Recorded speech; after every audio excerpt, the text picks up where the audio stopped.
Afternoon all. I thought it would be nice to go over a historically interesting game. Garry Kasparov in 1978 was eligible to play for the 46th USSR Championship in Tbilisi, held between December the 1st and 28th. So imagine spending 28 days where every single one of the other players in the tournament has the Grandmaster title, except for Timoshenko, who is an IM. So, and Kasparov at 15, he's an untitled player. Okay, but there's one round Garry Kasparov gets to play the great Mikhail Tal. Amazingly, it's not the most exciting game in the world, but I just think it's historically interesting. Kasparov, when talking about Tal, indicates he did play Tal previously in a simul and lost quickly when he was about 11. So this is a few years later. He's 15. He's playing against Tal. Let's have a look at it. He plays e4 for his first move, and Tal responds with e5. We get the Roy Lopez after bishop b5, but after a6, a little surprise, not the main bishop a4, but an exchange Roy Lopez, maybe trying to dampen black's compensation and pressure, trying to have a more steady, safer position, this choice of opening.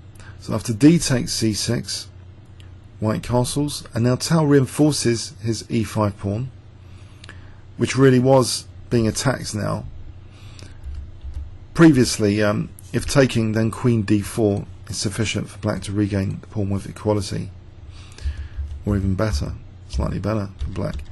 So, okay, after f6, the e5 is protected, and black has the bishop pair, but there's structural damage which has been inflicted on Mikhail Tal.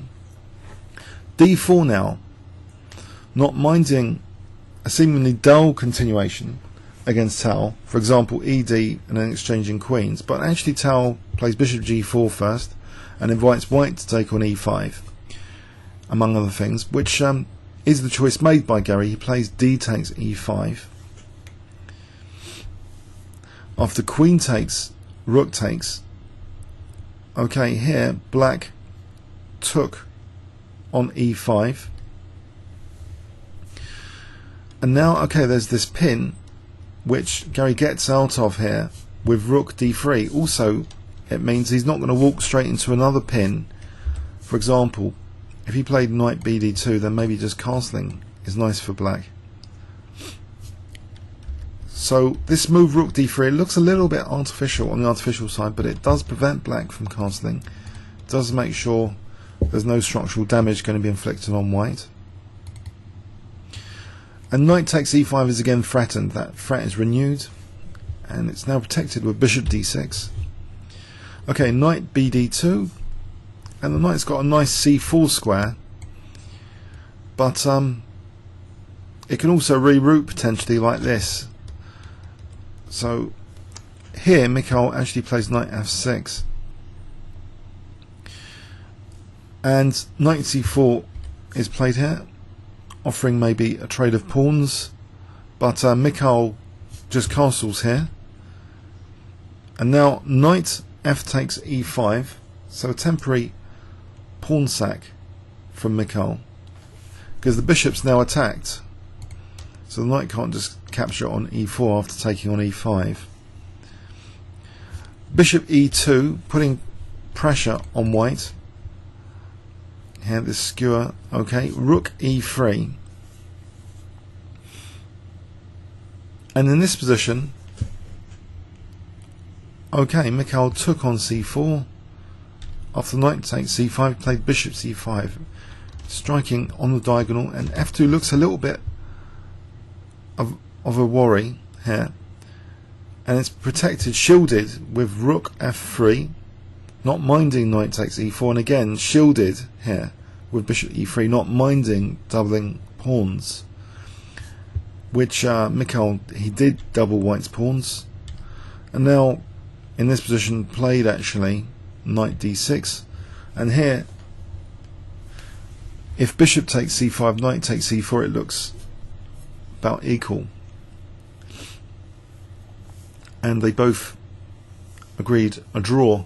It was a historic game, not particularly interesting, but it's a shame, well, impossible of course for Kasparov to play Tal at his peak, but Tal was still very, very good, especially on blitz, you know, a few years later winning the second official 5-minute tournament. In the first one, you know, Herzeg 1970, which we've seen a lot of videos on this channel from Fischer's perspective, Tal had come second in that 1970 blitz. So Tal was still kicking around, but the peak Tal years, obviously after 1965, when Tal was world champion, for quite a few years he was incredibly strong still, and this tournament he was incredibly strong. Tal ended up winning the tournament with Tchaikovsky, Vitaly Tchaikovsky. There were other famous names in it. Polgiavsky, who had written a system, a very sharp system in the Sicilian Polgiavsky variation. Georgiades, Belyavsky, Geller, who was like Fischer's bet noir, you know, with beating Fischer a few times. Romanishin, Sveshnikov, famous for a variation of Sicilian Sveshnikov. Bagirov, Golko, who had once beaten Kasparov. Makarachev, Timoshenko, Mikhail Raziev, Tukmakov, Dorfman and Kuzmin. These were all great players in this 1978 championship. And despite this really, really intense competition, over a huge number of days really, 1st to 28th, for a fragile 15-year-old, Kasparov managed to qualify to get a plus score, believe it or not. He managed to qualify this tournament, and he got a plus score at the end.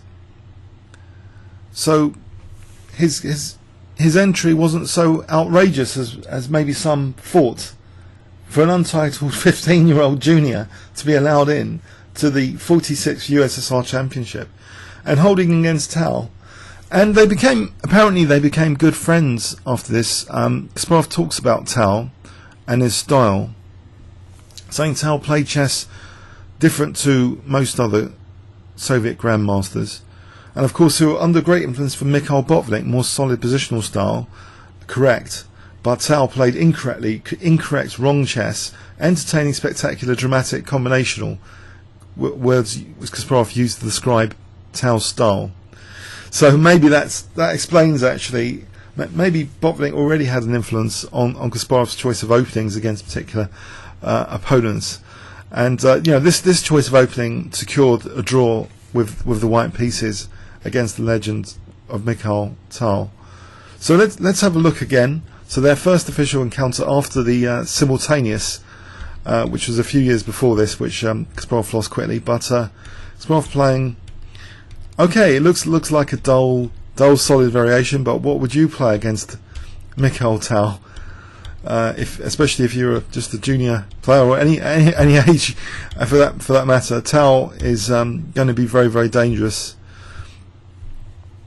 Okay, so knight d6 here and draw agreed. So if knight takes d6, well, let's have a quick check on the final position for those curious here. So if knight takes d6, bishop takes d6, that's okay for black. If bishop takes c5, knight takes c4, and that's okay for black. It's about equal, really. It's about equal. We're talking minuscule advantages. Let's do a quick evaluation through the game. I think Kasparov wasn't really in trouble at any stage. He's got a very solid opening. Did he play some technically precise moves here? Rook d3. It's recommended by Houdini as a second choice here. Tiny preference over knight d2. Okay, knight d2. Now here, knight c4, yeah, fine. Knight f takes e5, fine. Bishop e2 is prompted. Rook e3. Maybe this. Okay, we're only looking very brief analysis. I'm sure rook e3 is coming up now as a very good move. The evaluation's all been about very, very solid, steady in this game throughout the entire game here, solid, steady evaluation, minimal risk, basically, and in the final position, a draw. So more for the historical value I'm showing this game, and to talk about Kasparov's entry into the first USSR World Championship at the age of 15 in 1978. Okay, comments or questions on YouTube? Thanks very much.